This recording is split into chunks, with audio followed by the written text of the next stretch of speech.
The rain outside the glass tower looked like endless strings of needles falling from the sky. Boston was always gray in November, and that morning it seemed even heavier than usual, as if the city itself knew what was about to happen. I remember pressing my palm against the cool surface of the conference room table, staring at the polished reflection, while Victor Hale stared at me with that well-practiced smile that never touched his eyes. He had been with Helios Systems for only 2 months, but he already acted as if the company had been his creation, as if every wire and every server and every line of code belonged to him personally. He wore a navy suit that looked custom-made, a tie knotted so tight it seemed to squeeze the last traces of warmth from his throat. The kind of man who measured success by how sharply the corners of his pocket square aligned. "Gabriella," he began, his voice smooth, almost bored. "Do you know why you are here?" I could have said 100 things. I could have told him I was here because for 10 years I had kept this company alive through breakdowns and crashes, through nights when the world was asleep and I was the only one staring into the abyss of failing servers. But I simply said, "I have an idea." He tapped his tablet with 2 fingers, scrolling until he found the line he wanted. He turned it so I could see the highlighted transaction, $600 charged to my personal credit card. The description read, "Cyber Sentinel Pro." "That," he said softly, "is unauthorized spending." My chest tightened, but I kept my face calm. It was a monitoring tool. Procurement stalled for 6 weeks. The system was at risk. I bought the license myself and integrated it. It has already prevented 2 outages. Victor leaned back in his chair as if he were enjoying a performance. "That may be true, but it does not change the fact that you bypassed company protocol. You placed Helios at potential security risk. And more importantly," he tilted his head, "you violated trust." Trust. The word echoed like an insult. 10 years of my life, every crisis, every sleepless night, and he wanted to talk about trust over $600. I felt my pulse rising, but I lowered my eyes to the table, forcing myself into the calm that had always carried me through emergencies.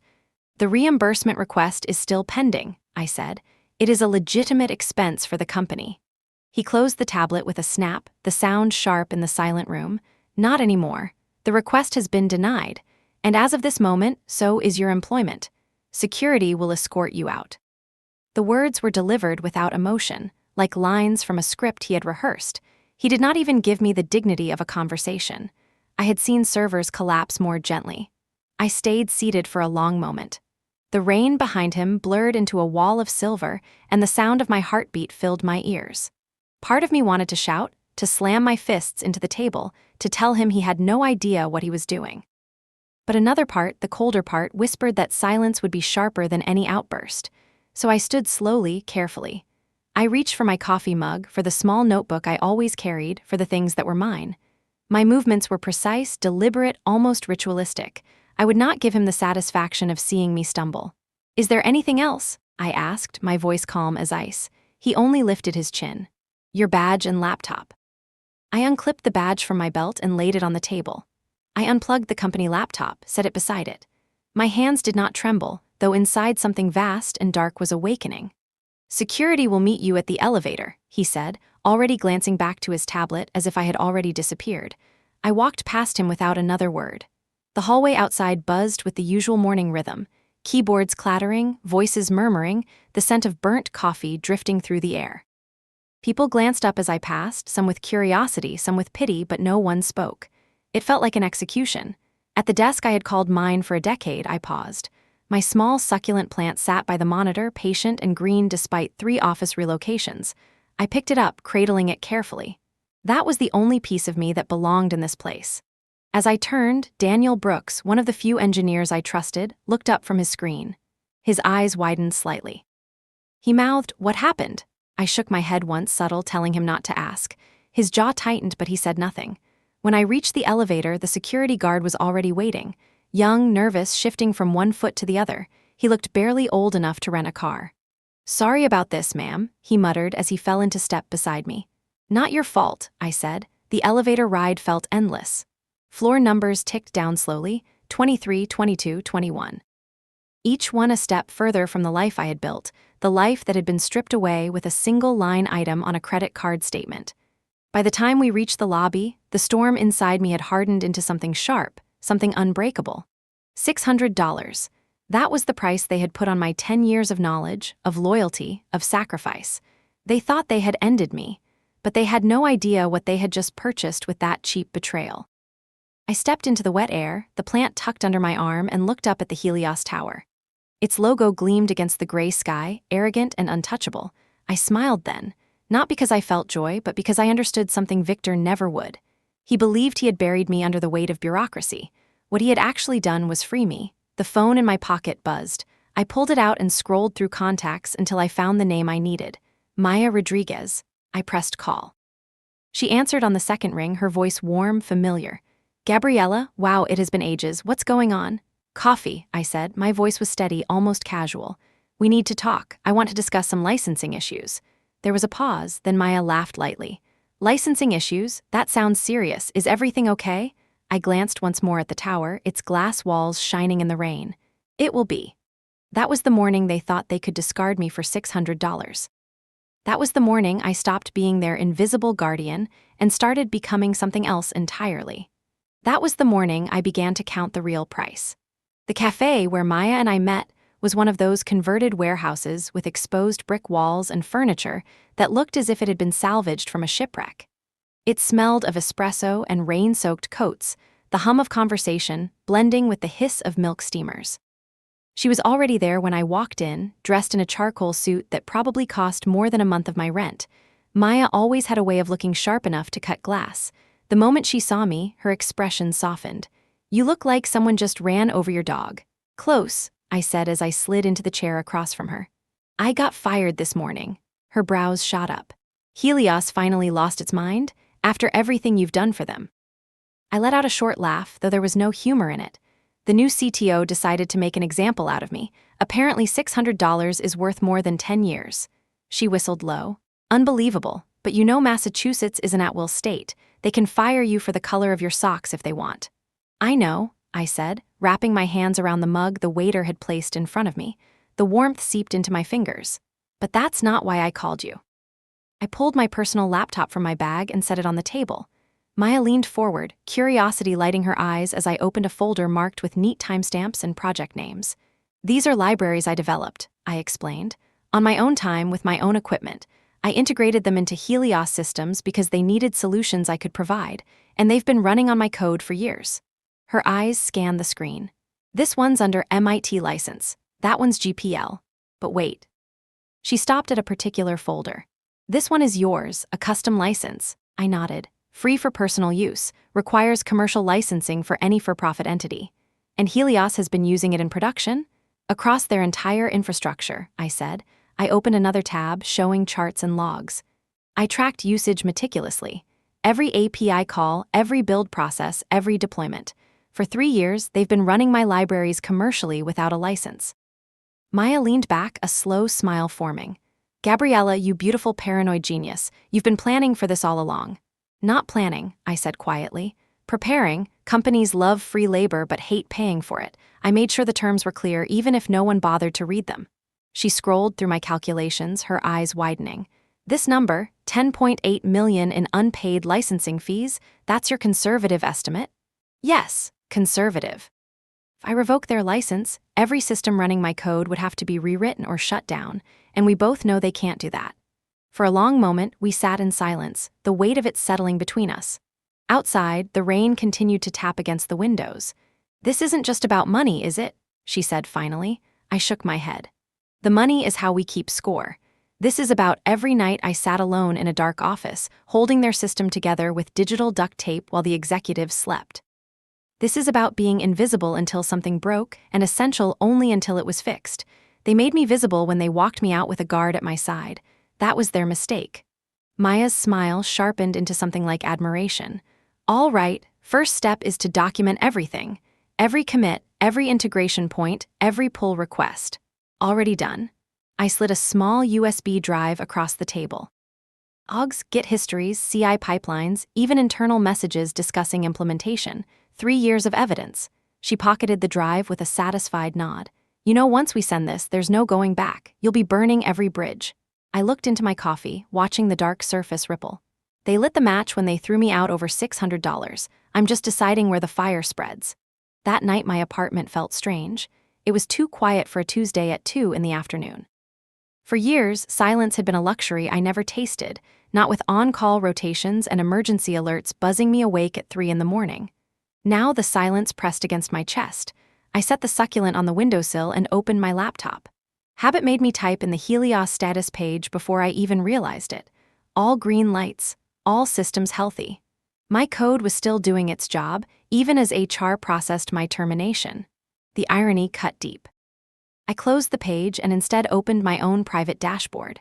Built in secret, hosted on infrastructure no one at Helios knew about, it tracked usage of my libraries.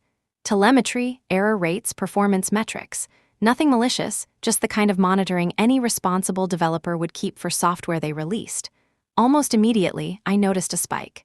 A junior developer had pushed a cleanup commit, removing error handlers they thought were redundant. Error rates jumped. Not enough to trigger alarms, but enough for me to see. I leaned back, letting a cold smile spread across my face. Give it a week, maybe 2, and they would have their first real outage. I cooked dinner slowly, the kind of meal I never had time for when Helios owned my nights. Salmon, asparagus, a glass of wine. I ate alone at the kitchen counter, watching raindrops slide down the windowpane. My phone buzzed with messages from old colleagues, some sympathetic, some cautious. I let them go to voicemail. For the first time in years, I slept without setting an alarm, without dreading an emergency call in the dead of night. The quiet was unnerving, but also liberating. Somewhere in that glass tower across the city, my absence was already beginning to cost them. They thought $600 could erase me. They had no idea what I was about to charge them. I woke up the next morning later than usual. My body had been conditioned for years to rise before the sun, to stumble half asleep toward my laptop and check overnight logs before coffee. That day there were no alarms, no urgent Slack messages, no red banners screaming about outages. The silence stretched so wide it almost felt violent. I sat on the edge of the bed, staring at the faint light filtering through the blinds. The succulent on the windowsill looked happier than I felt, its leaves plump from the rain it had soaked in yesterday. I envied it, steady and patient, surviving every environment without complaint. My phone buzzed with a notification. Out of reflex, I reached for it, half expecting another Helios emergency. But it was only a headline. Helios Systems announces new era of innovation under CTO Victor Hale. The article praised his vision, his leadership, his commitment to modernization. Not a single word about the people who had built the foundation he now stood on. Not a single word about me. I tossed the phone aside and opened my personal laptop. My fingers hovered over the keys, familiar patterns firing before I had even decided what I wanted to do. In seconds, the screen filled with dashboards, real-time telemetry from the libraries I had written, still embedded deep within Helios infrastructure. Colored graphs pulsed gently, like a heartbeat I could feel across the city. CPU utilization, memory allocations, error logs, all of it still flowing through my code. They thought they had exiled me, but in truth I was still everywhere. My signature was stitched into the veins of their system, invisible but undeniable. I leaned closer, studying a spike in activity. A junior developer was tinkering again, pushing commits into modules they barely understood. I could almost picture them, headphones on, sipping bad coffee, trying to impress Victor with neat, clean code that looked good in a code review but ignored the scars of real battle. Their changes introduced a subtle race condition. Nothing dramatic, not yet, but under heavy load it would crawl out like a monster from the dark. I sat back and closed the laptop, a slow smile curving my lips. Let them find out the hard way. Later that morning, I walked through the streets of Boston with no destination in mind. The city smelled of wet pavement and roasting chestnuts from a vendor on the corner. For the first time in years, I was not rushing to an office, not tethered to a pager, not hurrying to extinguish someone else's fire. I should have felt free. Instead, I felt invisible. It was strange how quickly a decade of devotion could vanish. No farewell, no thank you, no acknowledgement of sacrifice. Just a line item on a credit card and a guard escorting me to the elevator. I paused outside a bookstore I used to love. In the window, a neon sign blinked, Stories That Matter. I stared at the words, thinking how my own story had been erased inside the walls of Helios. But then a thought struck me. They could erase me from their payroll, from their glossy newsletters, from their photo ops. But they could not erase the truth. The truth was alive in every function call, every packet routed through my code. My fingerprints were carved into the skeleton of their empire. I was invisible, yes, But invisible did not mean powerless. That afternoon, Daniel Brooks called. He had never been good at hiding his feelings. His voice was low, tense. "Gabby, I just wanted to say I'm sorry. The whole office is stunned. No one saw it coming." "Don't be sorry for me," I said, keeping my tone even. "Save it for yourselves." "What do you mean?" "You'll see," I whispered, then ended the call. It was not cruelty. It was honesty. They would see soon enough what Victor had bought with his arrogance. At night, I returned to the dashboard. It had become my guilty entertainment. I poured myself a glass of wine and watched the graphs twitch and dance. The error rates from yesterday's sloppy commit had grown slightly. Not catastrophic, but enough to amuse me. I remembered the nights when I was the one racing against time to find and patch those anomalies. Alone in the server room, the air humming with the sound of machines, the fluorescent lights buzzing faintly above. I used to think of myself as a ghost haunting Helios, moving unseen, noticed only when the walls began to shake. The memory made me laugh softly. Ghosts could not be fired. Ghosts lingered whether you invited them or not. The next weekend, I walked along the Charles River. The sky was a clean blue for once, the water glinting in the light. Joggers passed by, dogs tugged at leashes, children squealed as they chased pigeons. Life moved on effortlessly, while Helios hummed in the background of my mind like a machine on the verge of breaking. I pulled out my phone and opened the dashboard again, a reflex I could not kill. A new spike, sharper this time, their shiny modernization was already cracking. I slipped the phone back into my pocket and closed my eyes against the sun. To anyone else, I looked like a woman enjoying a quiet day. But inside, I felt like a hunter watching prey stumble closer to the trap. They had underestimated me. They had believed I was gone, but the truth was simpler. I was still here. And I was only just beginning. The first real crack came on a Thursday. I was walking through Quincy Market, the air filled with the smell of clam chowder and roasted nuts, when my phone buzzed with a silent alert from my system. I stopped under the shadow of a stone archway and pulled up the dashboard. One of Helios's payment services was leaking memory. Slowly at first, then climbing like a fever. I knew exactly what had happened. Someone had stripped out the cleanup routines I had written years ago. To them, it must have looked redundant, unnecessary clutter. They never knew about the obscure third-party API bug that only surfaced under very specific conditions. I could almost see them in the office, gathered around a screen, their brows furrowed as the error logs filled. They would scramble, restart services, roll back commits. They would lose hours, maybe days, chasing shadows. I sipped the coffee in my hand, its warmth cutting through the cool November air.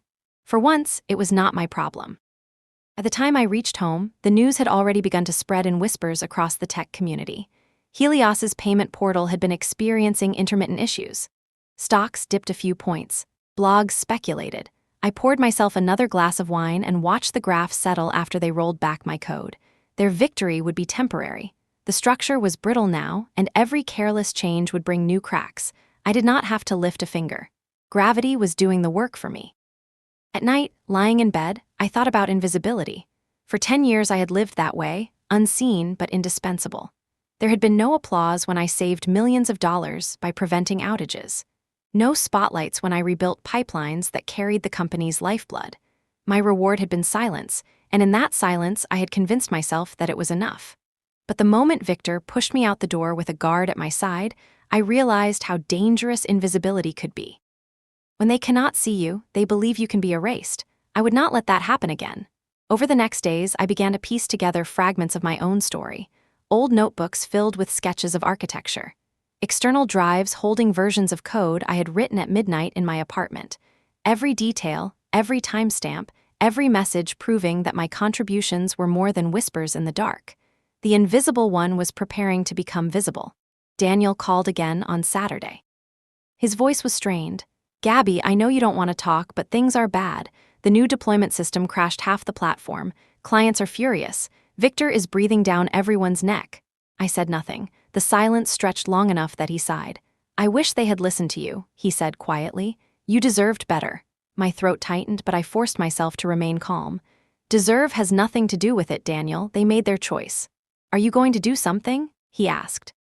I almost laughed. I already did.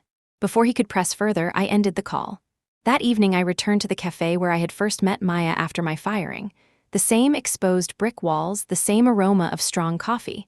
I took a seat by the window and opened my laptop. The dashboard glowed against the dim light. I watched the systems falter, the graphs rising and falling like a body struggling to breathe. My libraries were still there, silently keeping them alive. Without them, Helios would crumble completely. With them, every violation of my license grew more costly. A couple at the next table laughed over something on their phones. Their joy felt far away, like a memory I had misplaced. My joy now came from lines of code, from seeing the truth in metrics and numbers, from knowing that I still held the pulse of the empire that had discarded me. I whispered to myself, "You thought I was gone. You thought you could bury me under $600. But I am still here." When I finally closed the laptop, the reflection of my face on the black screen startled me. My eyes looked sharper, colder than I remembered. The invisible one was fading. In her place was someone new, someone who had learned how to weaponize silence. The night air outside was sharp with salt from the harbor. I pulled my coat tighter and walked home slowly, step by deliberate step.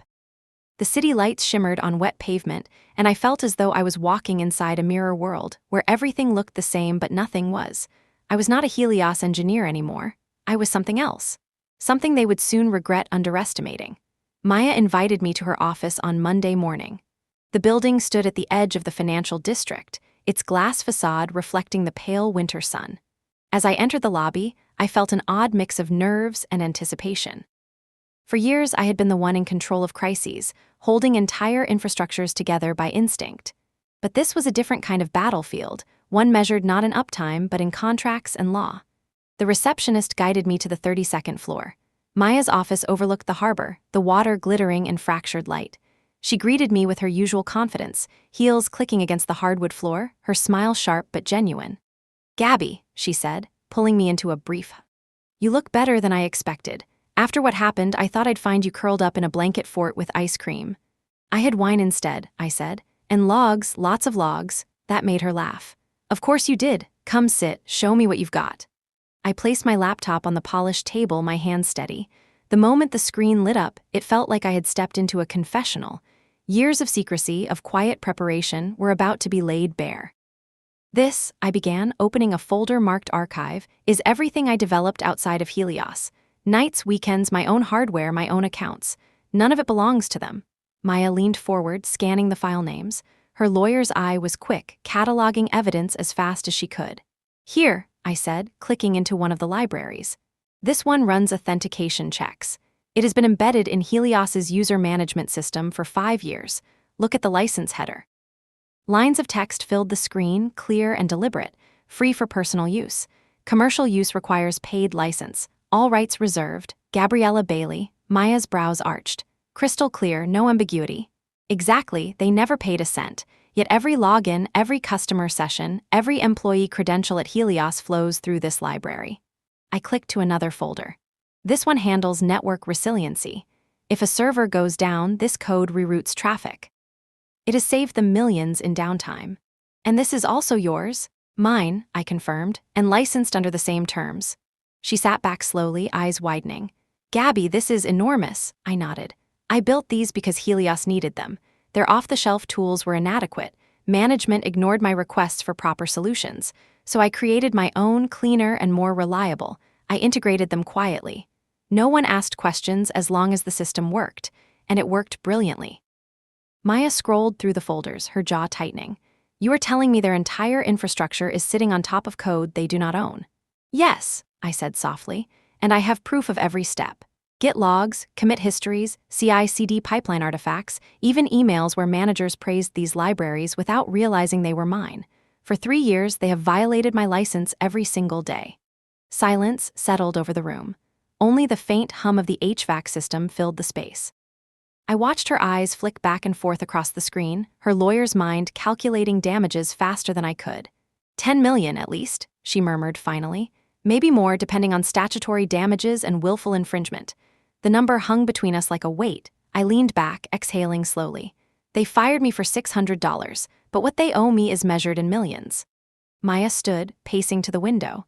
She pressed her fingers to the glass, staring down at the harbor. "Gabby, you realize what this means. This is not just a lawsuit. This could cripple them." I joined her at the window, the city sprawling below.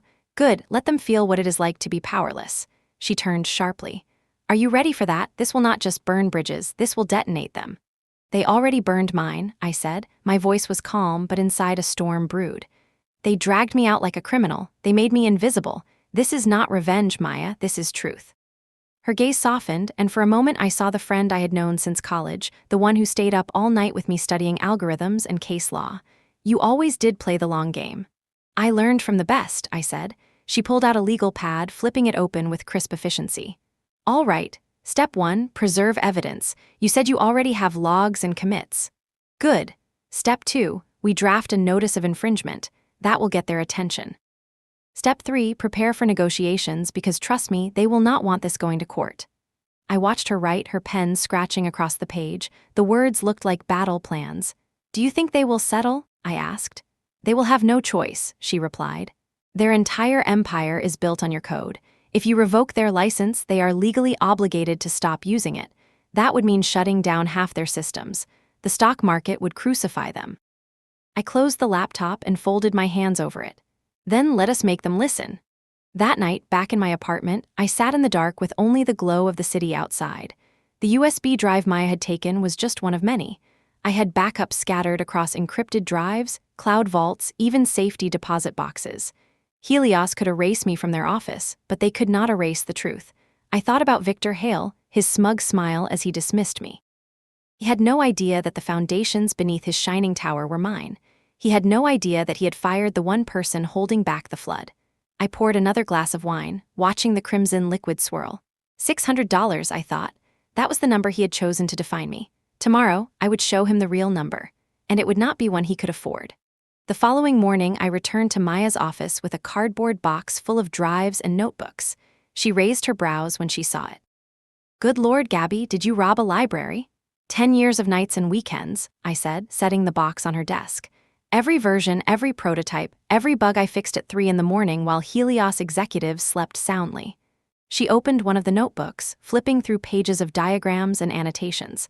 My handwriting sprawled across the paper, tangled but precise. This is gold. If anyone ever questions your ownership, this is indisputable. I sat down, exhaustion pressing against my shoulders. I never thought I would need to use it like this. I documented everything for myself for sanity, but now it becomes ammunition, Maya finished. I nodded. Exactly. We spent hours cataloging. Maya had her paralegal scan documents while she organized digital evidence into folders. Every commit hash, every email praising my code, every build artifact that contained my libraries, it all became part of a growing arsenal. At one point, she leaned back in her chair and whistled. You realize most engineers never keep records like this. They just push code and move on, but you kept receipts for everything. I sipped my coffee, feeling a trace of pride. I learned early on that invisibility is dangerous. If you are not seen, you need proof that you existed. She studied me carefully. Maybe part of you knew this day would come. Maybe, I admitted. In the afternoon, Maya drafted the first version of the infringement notice. Her words were crisp, professional, but I could feel the steel beneath them. To the board of directors of Helios Systems, Inc., it has come to our attention that your company has been using software libraries owned and authored by Ms. Gabriella Bailey without a valid commercial license. The extent of this unauthorized use spans multiple years and constitutes willful infringement. We demand immediate negotiation of appropriate licensing terms and compensation for damages incurred. Failure to respond will result in litigation. She slid the paper across the desk. This is the opening shot. Once this lands, they will scramble. You will not be invisible anymore. I traced the lines of text with my eyes. It felt strange, seeing my name written not as an employee, not as a footnote in release notes, but as an owner, as someone demanding recognition. Send it, I whispered. Her smile was sharp. With pleasure. That night, I walked along the harbor, the cold air biting my skin. The city lights shimmered on the water, fractured into broken stars. For the first time since the firing, I felt something warm bloom inside me. Not joy exactly, but a sense of balance beginning to return. I remembered every night alone in that sterile office, holding the weight of a system that could collapse at any second. I remembered the way management had treated my silence as obedience, my endurance as weakness. They had mistaken my invisibility for insignificance. Now they would see me. I stopped by the railing, leaning over as the waves lapped against the pilings. A group of teenagers laughed behind me, their voices carefree.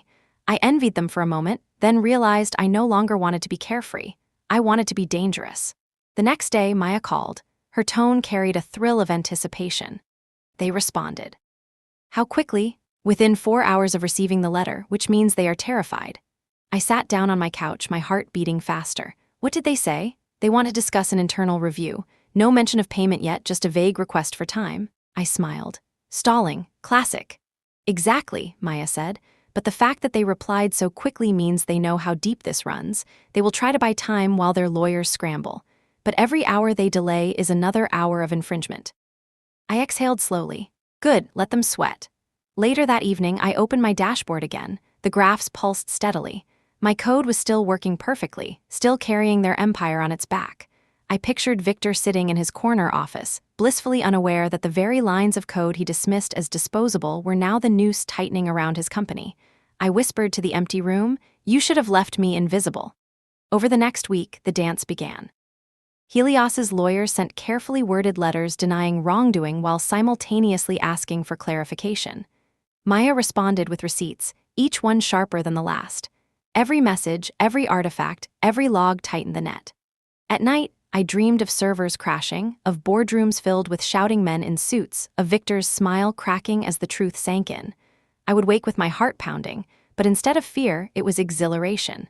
They had thought I was powerless. But power had always been mine. They just never bothered to look closely enough to see it. When I returned home that night, I could not sleep. My apartment felt too small for the storm raging inside me. I sat at the desk by the window, the city lights flickering across the glass, and opened an old hard drive I had not touched in years. Inside were the earliest versions of the libraries, messy but alive. I remembered those nights vividly. I had been younger, hungrier, filled with the kind of stubborn faith that made me believe code could solve everything. While the city outside slept, I wrote functions that stitched broken systems together, algorithms that balanced loads like invisible hands catching falling glass. I could still recall the exhaustion, the silence broken only by the hum of my old desktop fan, the satisfaction of watching a test pass after hours of failure. Those lines of code had been my companions, my children, my fingerprints burned into the skeleton of Helios. And they had used them, depended on them, profited from them, without ever looking closely enough to see my name. Now the name was impossible to ignore. The first ripples hit social media 2 days after Maya sent the letter. A tech blogger posted a cryptic message, hearing rumors of licensing disputes inside Helios. Could explain recent instability. It spread quickly, speculation feeding speculation. Analysts wrote threads dissecting every possible angle. The stock dipped another few points. Daniel texted me late that night. "Is this you?" I did not reply. Silence was louder. The next morning, Maya forwarded me an email. It was from Helios's legal team, filled with polished denials and vague reassurances. They claimed all software used internally was properly licensed. They insisted they were in full compliance with regulations. But their haste betrayed them. They had written back within hours again. Their fear was bleeding through the lines. I called Maya. "They are bluffing," I said. "Of course," she replied. "But they are sweating, I can feel it. Every time they respond this quickly, it means they are terrified of delay. They know the walls are closing in." I looked out the window at the Helios Tower in the distance. The logo gleamed proudly against the sky, but I saw it differently now.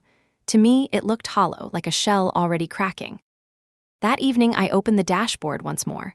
Watching the graphs dance, I whispered to myself, "You live on my heartbeat." Every request that passed through their systems was a reminder.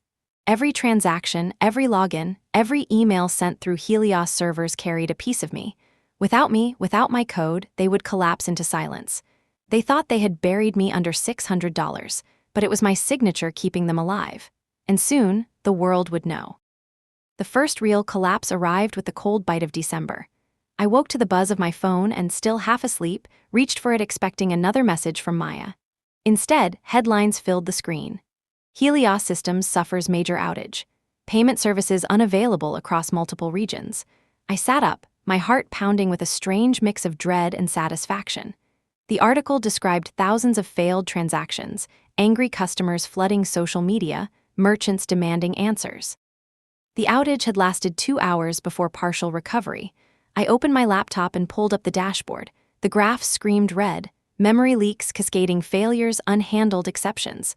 All of them traced back to the modules they had tampered with after my firing. I whispered into the silence of my apartment, "I told you so." By mid-morning, Daniel called. His voice was ragged, exhausted. Gabby, it is a nightmare here. We have been firefighting since dawn. Victor keeps barking orders, half of which make things worse. He had us rip out some of your handlers, said they were bloated. The system went insane. I listened quietly, sipping coffee. And now? We rolled back, but the damage is done. Clients are furious. The board is panicking. Investors are calling every 5 minutes. A small smile tugged at my lips. Sounds like a long day, he groaned. A long year, I wish you were here. I closed my eyes. His words hit harder than I expected. Part of me missed the rush, the adrenaline of fixing what no one else could, but another part, the colder part, knew I could never go back. They made their choice, Daniel, I said softly. Now they have to live with it. That evening, the story dominated every tech site. Analysts debated whether Helios's reputation could recover. Stock tickers bled red. Victor appeared in a brief video statement, his tie too tight, his smile brittle. He promised transparency, stability, innovation. His eyes betrayed panic. I watched the clip 3 times, memorizing every flicker of fear. He still had no idea how deep the cracks ran. A few days later, another outage hit. This time it lasted longer. The authentication system failed under peak load, locking customers out of their own accounts. Chaos erupted online. Memes mocked Helios's new era of innovation. Rivals released ads boasting of their reliability. I sat in my apartment with a bowl of popcorn, the dashboard glowing beside me. Every spike, every crash was a symphony composed of their arrogance. This was not vengeance. This was mathematics. Remove stability and collapse is inevitable. One night, Daniel texted me. Victor says we will purge all traces of your code. He wants a clean slate. It is madness. Without it, we cannot stay online. I stared at the words, my chest tightening. Part of me ached for the engineers caught in the crossfire, people who had once been my friends who now struggled under impossible orders. But then I remembered the cold conference room, the guard escorting me to the elevator, the taste of humiliation. I typed back, then let him try. He will learn the difference between clean and empty. Daniel did not reply. That weekend, Helios attempted a massive migration. I watched in real time as services flickered, crashed, restarted, and failed again. Their new code was sloppy, untested, brittle. They were trying to rebuild a skyscraper while people still lived inside. News outlets reported outages lasting nearly a full day. Merchants lost revenue. Customers closed accounts. The government even began asking questions about security and compliance. Through it all, I sat by my window, the city glittering below, my dashboard pulsing like a heartbeat. I was not touching a single line of their systems, yet every tremor felt like my hand guiding the fall. The following Monday, the financial press picked up the story. Helios Systems faces mounting technical issues under new leadership. Analysts dissected every outage, every dip in stock price. Commentators on morning shows debated whether the company had overreached with its modernization campaign. For years, no one had spoken Helios's name without reverence. Now it was spoken with doubt. I sat in a diner on the corner of Atlantic Avenue, sipping black coffee, pretending to read the paper while secretly enjoying the digital carnage on my phone. Each article felt like vindication, not because I wanted to see the company fail, but because failure was the only language their leaders seemed to understand. Victor's face appeared again on a news clip projected above the bar. His jaw was tight, his words carefully chosen. He blamed legacy code for the instability, promised new solutions, promised change.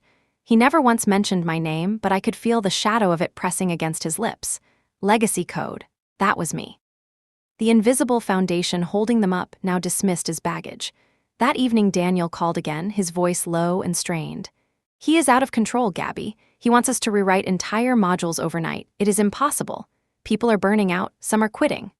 I closed my eyes, imagining the chaos, engineers hunched over desks, empty coffee cups piling up, voices rising in frustration.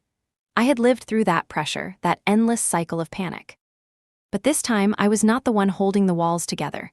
Why are you still there? I asked gently, he sighed. Because I still believe in the work and because I cannot walk away like you did. I did not walk away, I corrected. I was pushed, there is a difference. Silence stretched across the line. Finally, he whispered, then push back harder, make them pay. The call ended before I could answer, but his words lingered, echoing in my chest. The next outage was worse than the last. An entire regional data center went offline after a failed deployment. Customers were locked out of accounts for 12 hours. The headlines screamed, Helios collapse continues. I watched from my apartment as graphs spiraled downward, error logs filling with warnings no one seemed to understand. I felt a pang of something like grief. This was the system I had nurtured for a decade, the living architecture I had built with patience and obsession. Now it was being dismantled piece by careless piece. But grief quickly hardened into resolve. They had made their choice. Now they were living with it. By the third week, the situation had escalated to farce. A memo leaked online detailing Victor's directive to eliminate all dependencies on Bailey Code. The phrasing made me laugh out loud. Bailey Code, as if it were a disease, as if I were a contagion to be eradicated. In reality, they were cutting out their own lungs. Every library they removed opened new vulnerabilities, new instabilities. Replacements were rushed, brittle, collapsing under load. The stock plummeted another 10%. Competitors swooped in, offering incentives for customers to switch. Analysts began to whisper the word no company wants to hear: unsustainable. I met Maya again for dinner in a quiet Italian restaurant tucked away from the financial district. She ordered wine before we even opened the menus. "You look happier," she observed, studying me over the rim of her glass. "I would not call it happiness," I said. "More like clarity," she nodded. "They are circling the drain. Every day I get new alerts, new reports. It is like watching a giant stumble. Victor is still blaming me, isn't he? Publicly he blames legacy code. Privately I am sure your name is on his lips every hour." I twirled the stem of my glass between my fingers. Good, let him choke on it. Back home that night, I opened the dashboard one more time. The graphs were a chaotic mess, jagged lines collapsing and rising again in desperate waves. I felt no urge to fix them, no instinct to save. That part of me had been burned away in the conference room the day Victor ended my career with a snap of his tablet. Instead, I watched with calm detachment, as if I were observing a storm through thick glass. Safe, removed, yet still deeply connected. They were unraveling, and I no longer needed to lift a finger. The fourth outage arrived like a thunderclap. It was a Friday afternoon, the start of a holiday weekend, when Helios's primary authentication cluster went dark. Millions of users across North America found themselves locked out of their accounts. Banks relying on Helios services were forced to freeze transactions. Call centers were overwhelmed. I sat in my apartment with the television muted, watching the ticker at the bottom of the screen: Helios SYSTEMS in crisis. Commentators speculated about cyberattacks, insider threats, sabotage. Some even whispered the word fraud, but I knew the truth. It was not sabotage, it was gravity. You cannot rip out the spine of a body and expect it to stand. Daniel left me a voicemail. His voice shook with exhaustion. "Gabby, it is chaos here. Victor has lost it. He is screaming at people, demanding impossible fixes. We are working 20 hours a day and it is not enough. Some of your old modules. They were the only things keeping this place alive. Now he wants them gone at any cost. Please, I do not know how much longer I can take this." I listened twice, my chest tightening. Part of me wanted to call him back, to offer comfort, to remind him that none of this was his fault. But another part, the colder, sharper part, knew that Helios had to burn before it could ever learn. I deleted the voicemail and poured another glass of wine. Over the weekend, the collapse deepened. Reports leaked of investors demanding Victor's resignation. Anonymous engineers posted on forums about the impossible deadlines, the endless blame, the mass resignations. Customers filed lawsuits for damages caused by outages. For the first time, I saw my name appear indirectly in the press. An investigative article mentioned disputes over software ownership and unauthorized use of third-party code. It was only a matter of time before the dots connected publicly. I leaned back in my chair, the glow of the city outside my window. The invisible one was invisible no longer. Maya called me Sunday night. I could hear the excitement in her voice. "They are cracking, Gabby. The letter rattled them, but these outages, this is the nail in the coffin. The board will want a deal before this gets worse."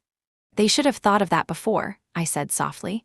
"They are desperate now. That gives us leverage. The kind of leverage most plaintiffs only dream of." I closed my eyes, letting her words sink in. For years I had been the ghost in their machine, unseen but essential. Now I was becoming something else, not a ghost, not a victim, something harder, sharper, undeniable. "Then let us make them listen," I said.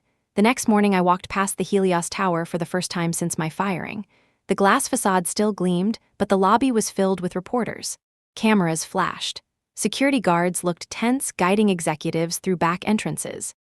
I stopped across the street, staring up at the building that had once consumed my life. For 10 years, I had been its heartbeat, silent and steady. Now I was its silence, the absence it could not survive. I whispered to the wind, "You should have valued me when you had me." Then I turned and walked away, the tower shrinking behind me. That night, alone in my apartment, I opened the dashboard one last time before bed. The graphs were jagged chaos, a landscape of failure. Yet buried within the noise, I could still see my fingerprints, lines of code that held steady even as everything around them crumbled. It felt almost poetic. They had tried to erase me. Instead, they had erased themselves. And this was only the beginning. The first formal summons arrived on a cold January morning. Maya called before I had even finished my coffee. "They blinked," she said, her voice bright with satisfaction. "Helios has agreed to a preliminary meeting. They want to explore options." Which means they are desperate. I leaned against the counter, mug warm in my hands. When? 2 days from now, their downtown office, board members, legal counsel, Victor himself. At the mention of his name, a spark ignited in my chest. Victor Hale, the man who had dismissed me with a smirk, would have to sit across from me and acknowledge my existence. "I will be there," I said. The morning of the meeting, I dressed with deliberate care. A black suit, simple but sharp, hair tied back. No jewelry except a silver ring my grandmother had given me years ago. I wanted them to see clarity, not extravagance. The Helios Tower loomed as I approached, its mirrored surface catching the pale light of winter. Reporters lingered near the entrance, cameras flashing as executives slipped inside.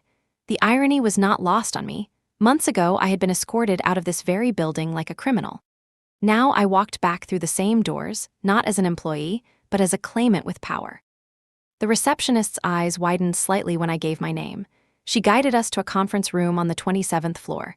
Maya walked beside me, her heels clicking with confidence. When we entered, the air thickened.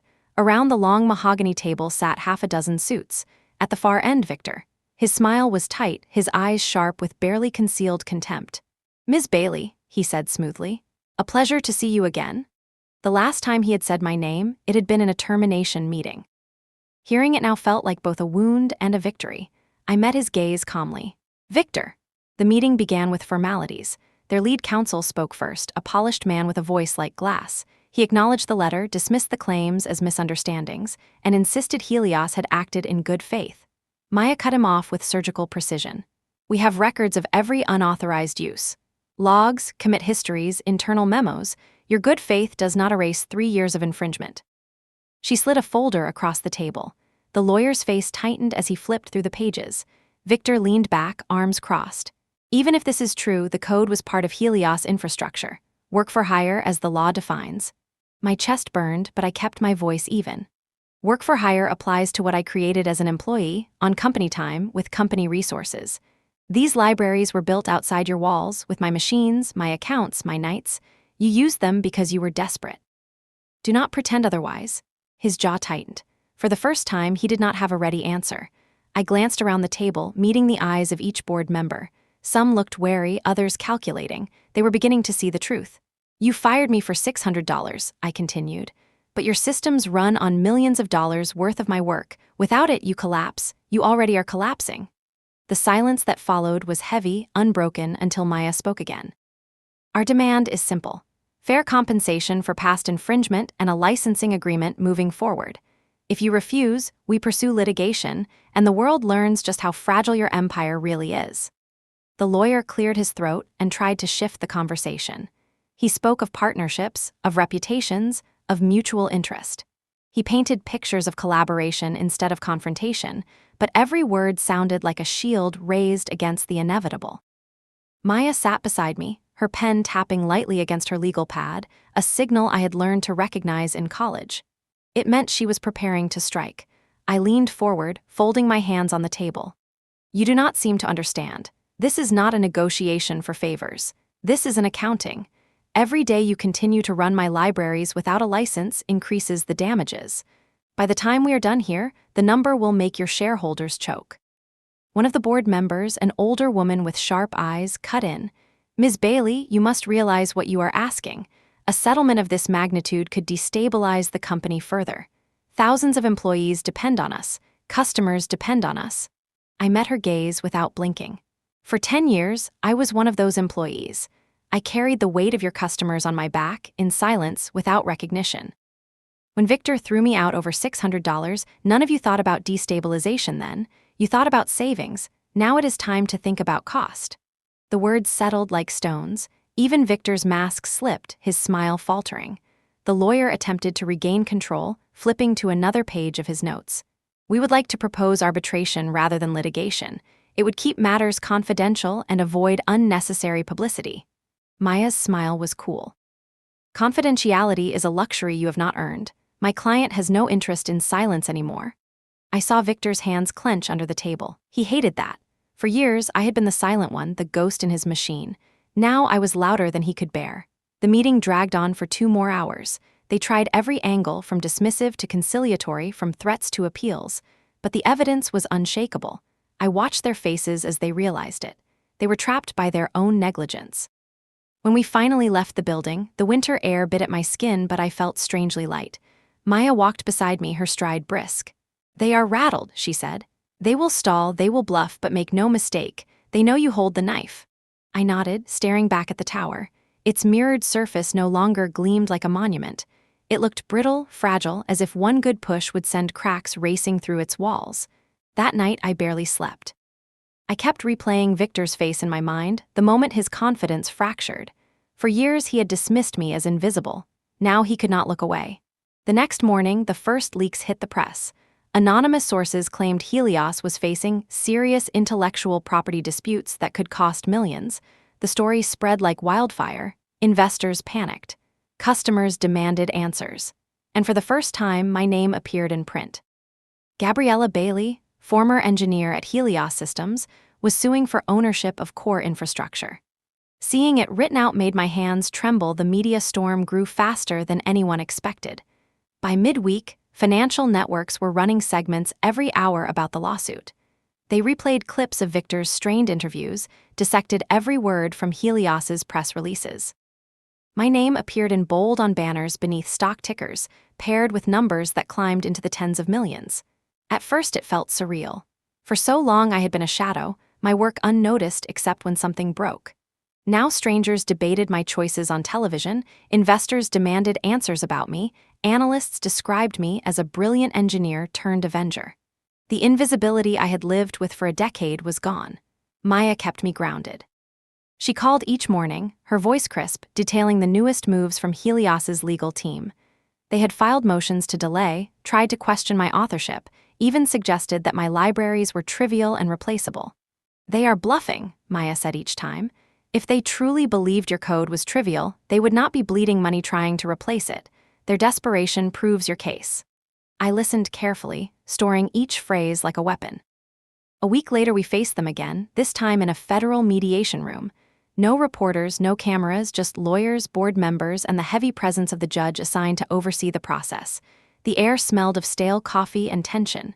Victor was already there when I entered, his suit impeccable, his smile sharp. But I could see the cracks. His eyes darted too quickly, his hands restless. The judge opened the session with formality, then gave Maya the floor. She spoke with precision, laying out the evidence, every commit, every license header, every log. When she finished, the room was silent except for the shuffle of papers. Victor leaned forward, his voice low and controlled. "This is extortion. Ms. Bailey is exploiting a company she claims to have loved. She is threatening thousands of jobs out of spite." My chest tightened, but I forced my voice steady. Spite did not write those libraries. Spite did not keep your systems alive for a decade. I did. Alone. Unseen, and when you decided I was worth less than a dinner receipt, you fired me. Do not talk to me about loyalty, Victor. You never earned mine. The judge raised a brow, his pen pausing. The board members shifted uncomfortably. For once, Victor had no clever reply. When the session ended, Maya and I walked out into the crisp winter air. Snowflakes drifted down, melting on my coat. She turned to me, her eyes bright. "We have them, Gabby. They will fight, they will scream, but they know the truth. This is your moment." I looked back at the courthouse, the weight of years pressing against me. "Then let them fight," I said. "I am not invisible anymore." That night, I stood by the window of my apartment, the city glowing below. For the first time since Helios had thrown me out, I felt something like peace. The battle was far from over, but the balance had shifted. They could no longer pretend I did not exist. I whispered to the glass, to the skyline, to myself. "You tried to erase me. Instead, you made me unforgettable." It was nearly midnight when Daniel messaged me.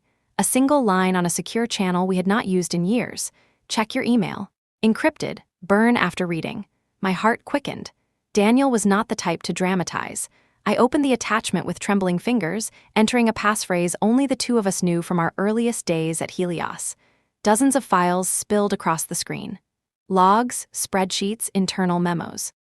At first glance, they looked like ordinary telemetry, usage statistics, system performance reports. But as I dug deeper, my stomach tightened. This was not just performance data. It was user data. Personal information, financial histories, private communications. Not anonymized, not protected. Raw. And worse, the logs showed my libraries had been modified, twisted into pipelines that siphoned this data into hidden vaults. It was not my code stealing from users, but it was my architecture carrying the theft. I covered my mouth with my hand, bile rising in my throat. For years, I had believed my greatest sin was invisibility, letting them exploit my work without recognition. But this was darker. Helios had not only stolen from me, they had stolen from millions. I scrolled through email chains where executives congratulated each other on leveraging user insights. Victor's name appeared again and again, approving budgets, greenlighting secret initiatives. They had built an empire not just on my libraries, but on betrayal. I sat frozen, the glow of the screen painting my face pale. My code had been the skeleton of their machine, but the machine itself had teeth I had never seen. I did not sleep. The files sat open on my laptop, their secrets heavy in the dark silence of my apartment. Every time I closed my eyes, I saw rows of numbers, names, account details, conversations that should never have been exposed. My libraries had carried that data, like veins carrying blood, but I had never intended them to be twisted into this. At dawn, I called Maya. Her voice was groggy at first, but when I told her what I had found, she snapped fully awake. "Send them to me," she said. I hesitated. "If I send them, I am complicit in possessing stolen data." "You already are," she said flatly. "They used your work as the highway. That makes you a witness, not a thief. Send them." My hands shook as I hit send. Within minutes, she was scrolling through the files, her face lit by the blue glow of her own screen. I could hear her muttering to herself, the sound of pages flipping on her desk. "This is not just a licensing case anymore," she said finally. "This is federal. This is regulatory. This could sink them completely." My chest tightened. And it was my code that carried the stream. She looked at me through the video call, her eyes steady. "No, Gabby, it was their corruption that redirected it. Your code did what it was designed to do, move data efficiently. They chose what data to move, that is on them." Her words were meant to comfort, but guilt gnawed at me. For years I had thought of myself as a ghost, unseen but essential. Now I felt like an accomplice, even if unwilling. "What do we do?" I whispered. Maya's lips pressed into a thin line. "We use it. This gives us leverage no court can ignore. Helios will do anything to keep this quiet. If we push, they will have to settle on your terms. You could walk away with more than we ever dreamed." I stared at the files again. Numbers, names, voices, real people who had never agreed to this. The thought of profiting from their stolen privacy twisted my stomach. "What if I do not want to settle?" I asked. Maya frowned. "Gabby, be careful. If you expose this, you will not just burn Helios. You will scorch the regulators, the partners, maybe even the government agencies that look the other way. You will make enemies you cannot even name yet." I closed my laptop, the weight of the decision pressing against me like a physical force. For years, I had been invisible. Now the whole world was watching. And in my hands was not just my own justice, but the justice of millions. I walked the streets of Boston that night with the files heavy on a drive in my pocket. The city was alive with winter lights, strings of color draped across shop windows, the smell of roasted chestnuts drifting through the air. People laughed as they hurried past, their lives filled with ordinary concerns, dinners, shopping, work the next morning. None of them knew that their secrets were sitting on my desk at home, siphoned by a company they trusted. Every face I passed felt like an accusation. Had Helios taken their data too? Their bank accounts, their conversations, their private fears whispered into machines that promised security? I stopped on a bridge over the Charles River, leaning against the cold iron railing. The water below was dark, broken only by fragments of moonlight. I imagined dropping the drive into the river, letting it sink into silence. But I knew I could not. The truth was heavier than guilt. When I returned home, Maya was waiting on a call. She looked exhausted, her hair pulled back, papers scattered across her desk. "Have you decided?" she asked without preamble. I sat down slowly, my hand brushing the drive on the table. "If I use this only as leverage, then I am no better than them. They profited from silence. I refuse to do the same." Her eyes narrowed. Gabby, listen to me. If you go public, this will explode beyond anything we can control. Helios will crumble, yes. But regulators will drag you into hearings, governments will want answers, and Victor will paint you as the architect of everything. They will not let you walk away clean. I leaned closer to the camera, my voice steady. Let them. I am done hiding. I built the skeleton of their empire. Now I will show the world what that empire has been feeding on. For a moment she said nothing, her pen frozen above the page. Then slowly she nodded. If this is your decision, then I will stand beside you. But you need to understand, this is no longer just a case. This is war. Her words echoed long after the call ended. I sat alone in the dim light of my apartment, staring at the city outside my window. For 10 years I had lived invisible, a ghost haunting circuits and wires. Then I had fought for recognition, for the value of my work. Now I had stumbled onto something bigger. This was not about me anymore. It was about every name in those files, every voice, every account stolen under the banner of innovation. I picked up the drive and held it in my palm. Cold, heavy, alive with secrets. And I whispered to myself, the truth must breathe. The morning we decided to go public, Boston was covered in snow. Streets muffled, air sharp, city slowed to a crawl. I sat at my kitchen table, laptop open, the drive connected. The files stared back at me like 1,000 eyes, each one demanding to be seen. Maya's voice came through the phone. Once we release this, there is no pulling it back. You need to be ready for the storm. I have lived through storms, I said quietly. This one is overdue. With a few keystrokes, I uploaded the archive to a secure channel shared with a consortium of journalists. It felt like dropping a stone into deep water. For a moment there was only silence. Then the ripples began. Within hours, headlines exploded. Helios accused of massive data exploitation. Whistleblower reveals years of unauthorized harvesting. My name appeared again and again, no longer in the margins but in bold letters. I turned on the television. Reporters stood outside the Helios Tower, their breath fogging in the cold. Protesters gathered with signs demanding accountability. Politicians called for investigations. The stock price fell like a stone. Victor appeared briefly in a press conference, his face pale, his voice taut. He denied everything, of course. Called me a disgruntled ex-employee, a thief, a liar. But his words cracked under the weight of the evidence. Every log, every email, every directive with his name attached. The world was no longer listening to him. I sat alone in my apartment, watching it unfold, feeling strangely still. For years I had been invisible. Now the entire world saw me. The hearing was held in a federal building with high ceilings and cold marble floors that echoed every footstep. Reporters lined the entrance, cameras flashing as Maya and I walked past. For once, I did not shy away from the light. Inside, the chamber was packed. Politicians, regulators, journalists, even ordinary citizens who had somehow managed to get seats. The air buzzed with tension. At the front sat the committee, their expressions grim. At the opposite table sat Victor and his entourage of lawyers. His posture was still proud, but his eyes darted nervously as he saw me enter. When my name was called, I stood and walked to the witness table. The microphone gleamed under the lights. My hands trembled for a moment, but when I spoke, my voice was clear. For 10 years I worked at Helios Systems. I was an engineer, responsible for maintaining critical infrastructure. During that time, I created several software libraries on my own, outside of company hours, on my own equipment. Helios integrated those libraries into their systems without a commercial license. When I raised concerns, I was ignored. When they decided I cost too much, they fired me. But what I discovered afterward was far worse. Gasps rippled through the chamber as I described the files Daniel had sent me, the logs of siphoned user data, the hidden vaults, the emails bearing Victor's approval. Screens lit up behind me as investigators displayed the evidence line by line. I looked directly at the committee. Helios built an empire on theft. Not just of my work, but of millions of people's private lives. Every login, every transaction, every message was exploited without consent, and when confronted, they denied and destroyed rather than take responsibility. One of the senators leaned forward. Ms. Bailey, are you saying that Helios knowingly misused private data for profit? Yes, I said. My voice did not waver. And I have given you the proof. The room erupted with murmurs. Cameras flashed.